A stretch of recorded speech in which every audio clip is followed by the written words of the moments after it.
Kamran is asking, if you do have a traditional IRA with one of the big name companies, what strategy do you suggest to bring up to the financial advisor handling the account? Yeah, I mean, you just remember, right? You're in the driver's seat, right? You're in control. You're dictating what you want to happen. It's your money, right?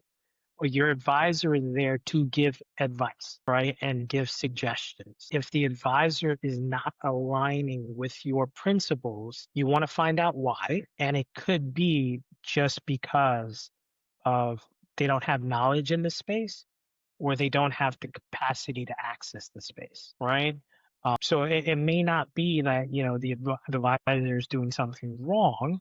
They just may not have access to these types of portfolios. It's not something that they focus on, or not something that they've been asked to focus on before in the past, right?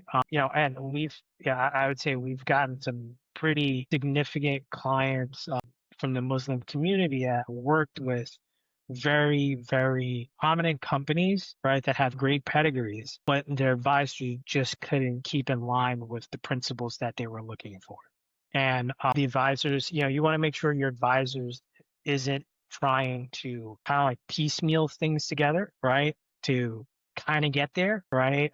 Just make sure those things align. And if all else fails, you don't have to keep that advisor. You're free to go somewhere else, right? Always Awesome. remember you're in the driver's seat. And I would say, right, like when your advisor makes a recommendation or a suggestion, you should be asking, why are we doing that, right? Like, what's the benefit to me, right? Is it, how is this really gonna, work for my situation?